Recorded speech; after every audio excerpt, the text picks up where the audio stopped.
இதெல்லாம் ஏற்கனவே கடையில் வாங்கிட்டு வந்து, ஏன்னா இல்லைன்னா நாளைக்கு திரு ஸ்டாலின் பேசுவார். எடப்பாடி பழனிசாமி போய் சோலார்பேட்டையில் பேசினாரு, பூரா பொய்யா பேசினார் சொல்லுவார். அதற்காக நாங்க புள்ளி விவரத்தோட கடையில் வாங்கின ஆதாரம், அண்ணா திமுக ஆட்சியில் உணவு பொருளுடைய விலை உயர்வு கட்டுப்பாட்டில் வச்சிருந்தோம். திமுக ஆட்சியில் வெண்ணெய் முட்டிக்கிட்ட அளவுக்கு விலை உயர்ந்து போச்சு. 1 கிலோ பச்சரிசி சாப்பாட்டு அரிசி அண்ணா திமுக ஆட்சியில் 50 ரூபா, இன்றைய தினம் திமுக ஆட்சியில் 77 ரூபா. 1 கிலோ பச்சரிசி சாப்பாட்டு அரிசி 77 ரூபா. பொன்னி புழுங்கல் அரிசி 50 ரூபா 1 கிலோ அண்ணா திமுக ஆட்சியில். இப்ப 72 ரூபாய்க்கு விற்கிது 1 கிலோ.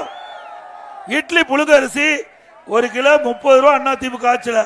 இன்றைய தினம் 48 ரூபாய்க்கு விற்கிது. கடல் எண்ணெய் அண்ணா திமுக ஆட்சியில் 1 லிட்டர் 130 ரூபா, இன்றைக்கு 190 ரூபா கடல் எண்ணெய். துவரம்பருப்பு 1 கிலோ அண்ணா திமுக ஆட்சியில் 74 ரூபா, இன்றைக்கு 130 ரூபா. நல்லெண்ணெய் 1 கிலோ அண்ணா திமுக ஆட்சியில் 250, திமுக ஆட்சியில் 400. உளுத்தம்பருப்பு 1 கிலோ அண்ணா திமுக ஆட்சியில் 79, திமுக ஆட்சியில் 120. ஆக வெண்ணெய் முட்டுகின்ற அளவுக்கு விலைவாசி உயர்ந்து ஏழை மக்கள் பாதிக்கப்படுகின்ற ஆட்சி தேவையா? இதே நேரத்தில் அண்ணா திமுக ஆட்சி இருக்கின்ற பொழுது உணவுப் பொருட்கள் விலை ஏறுகின்ற பொழுது அதை கட்டுப்படுத்துவதற்காக விலை கட்டுப்பாட்டு நிதி ஒன்று ஒதுக்கி அதுக்கு 100 கோடி தனியா வச்சிருந்தோம்.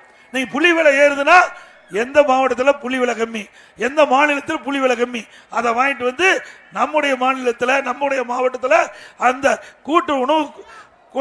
கூட்டுறவுத்துறையின் மூலமாக அதை விற்பனை செய்வோம். அப்படி உணவுப் பொருளை கட்டுப்பாட்டுக்குள் வைத்திருந்த அரசு அண்ணா திமுக அரசு. விலை ஏறாம பார்த்துக்கிட்டது, ஏழை மக்கள் பாதிக்காம பார்த்துக்கிட்டு அண்ணா திமுக ஆட்சியில். அப்படி